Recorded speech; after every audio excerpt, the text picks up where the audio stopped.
রাস্তাঘাটে চলার পথে অনেকেই যখন ট্রাফিক থাকে না তখন যেমন খুশি তেমন চলাচল করেন এবং পরবর্তীতে পেছনের মানুষগুলোর চরম কষ্ট হয়। এমত অবস্থায় এই যে অন্য ভাইকে কষ্ট দিচ্ছে যে মানুষগুলো ইচ্ছাকৃতভাবে, এটার কারণে গুনাহের দায়ভার তাকে নিতে হবে কিনা মুহতারাম? নিঃসন্দেহে গুনার ভাগ নিতে হবে। আল্লাহ সুবহানাহু ওয়া তাআলা এটি স্পষ্ট কোরআনের আয়াত এবং হাদিস রয়েছে, ওয়াল্লাযীনা ইউযুনাল মুমিনিনা ওয়াল মুমিনাতি বিগাইরি মাকতাসাবু ফাকাদ ইহতামালু বুহতানা ওয়া ইসমান মুবিনা। যারা অন্যায়ভাবে মুমিনদেরকে মানবতাকে কষ্ট দেয় তারা কঠিন আযাবের সম্মুখীন হবে, তারা বড় ধরনের পাপ করে।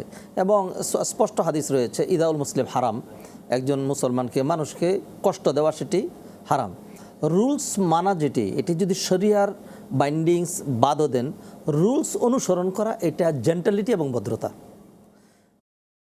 রুলস নিয়ম নীতি মানা, কে দেখলো কে দেখলো না সেটা বিষয় নয়, আমি সবসময় রুল ফলো করে চলবো।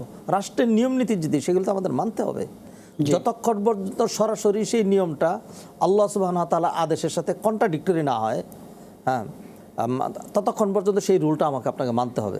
না মানার কারণে যে বিপর্যয়, যে ফাসাদ দেখা দিয়েছে, ফাসাদ দেখা দিচ্ছে, এটি কোরআনের আলোকে যদি বর্ণনা করে তাহলে অনেক কঠিন। আল্লাহ সুবহানাহু ওয়া তাআলা কোরআনে বলছেন, লা তুফসিদু ফিল আরদি বাদা ইসলাহিহা। আল্লাহ তোমাদেরকে যেই একটা স্থিতিশীলতা দিয়েছেন, এরপরে সেখানে বিপর্যয় সৃষ্টি করবে না। অন্য আয়াতে বলছেন, ইন্নামা জাযাউল্লাযীনা ইউহারিবুনাল্লাহা ওয়া রাসূলাহু ওয়া ইয়াসআউনা ফিল আরদি ফাসাদান।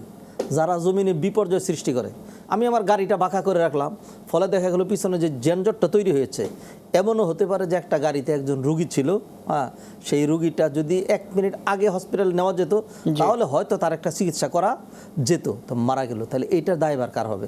একজনের চাকরি চলে গেল দেরিতে যাওয়ার কারণে, হ্যাঁ, একজনকে দাফন করতে যাচ্ছিল, তার জন্য অপেক্ষা করে মানুষ দাফন করে দিয়েছে, জীবনের শেষ মুহূর্তে তার মাকে দেখতে পারেনি। এরকম কতগুলো সম্ভাবনা থাকতে পারে। তাহলে যে এই কাজটা করলো, সে বিপর্যয় সৃষ্টি করলো, কোরআনের শাস্তি হলো যে তার হাত পা বিপরীত দিক থেকে কেটে দেওয়া উচিত। আল্লাহ মাফ করুক।